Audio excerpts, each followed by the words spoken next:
12 million Americans are misdiagnosed every year.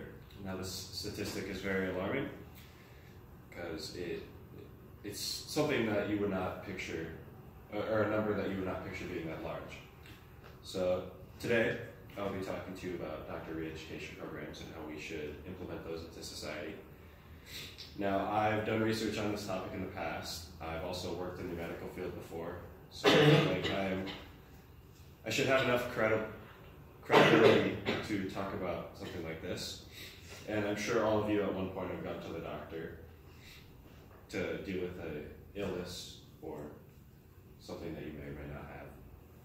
So my proposition is that JCAHO, which according to them, in their up-to-date definition, is an independent non-profit organization.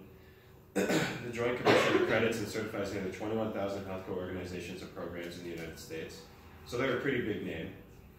They should require doctors to go to bi-yearly conferences and or classes to reestablish their credibility, to keep them educated on current health issues and medications. Now, I will be going over how this is a growing concern and ways that you can remain knowledgeable yourself to prevent further problems.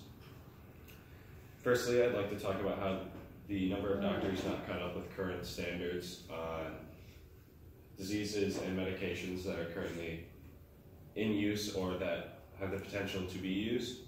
It's very, very high, and it's not a good number. And authors Tanka and Udi, in their PLOS 1 article in 2018 called Disease Vocabulary Size as a Surrogate Marker for Physicians' Disease Knowledge, they state that approximately 24,000 different terms have been used in medical publications to name 3,700 to 30,800 specific diseases.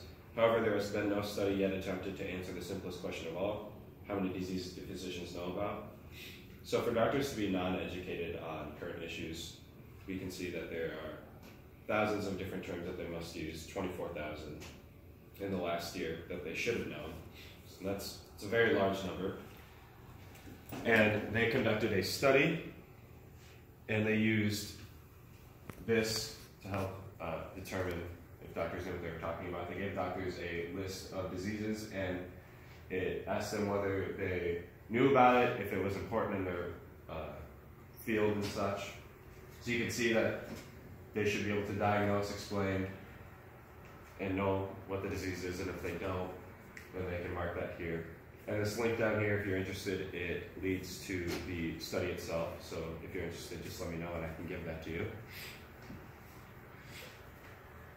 And then this issue leads into smaller issues like drug resistance and drug-resistant bacteria.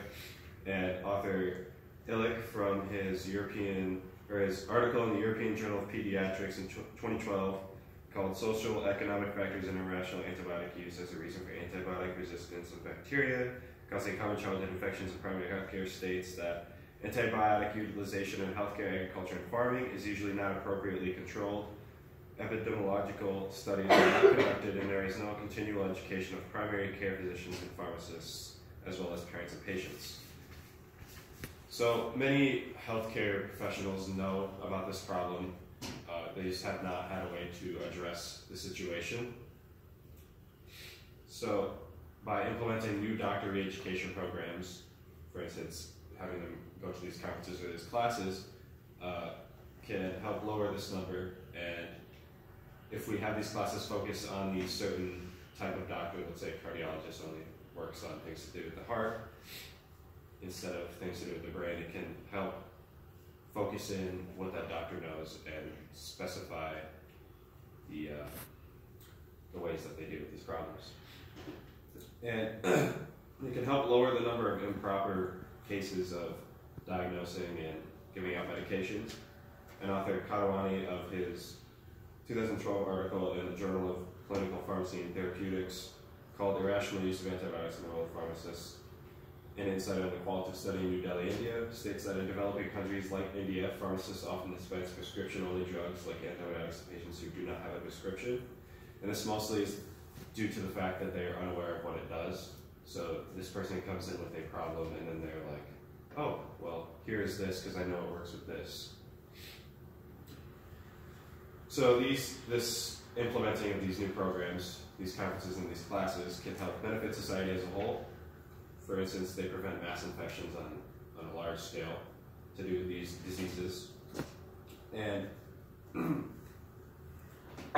author Obst in his 2010 article, Competency-Based Medical Education and Postgraduate Medical Education, stated that key components of the change must include development of valid and reliable assessment tools such as work-based assessment using direct observation, frequent formative feedback, and learner self-directed assessments, active involvement of the learner in educational processes, and intensive faculty development that addresses curricular design and assessment of competency.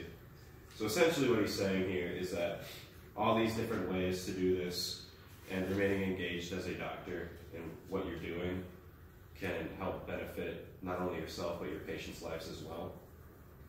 And if we implement these things, these can lead to cases of recovery, for instance, discovering new cures to diseases, things like that to help benefit society as a whole. So to review what I've gone over, we need to be able to decrease these number of doctors that are uneducated in the program. And by having JCO require these doctors to go to their bi-yearly classes to keep them up to date with these diseases and medications would benefit us. And my closing call to you is to research, to ask questions to your doctor, because they are legally required to explain what they are doing to you if you ask. Even though it may seem annoying and they may act annoyed, it's better to be educated about what's happening to you in your body and what your doctor is doing, and if they're knowledgeable, than to not know at all.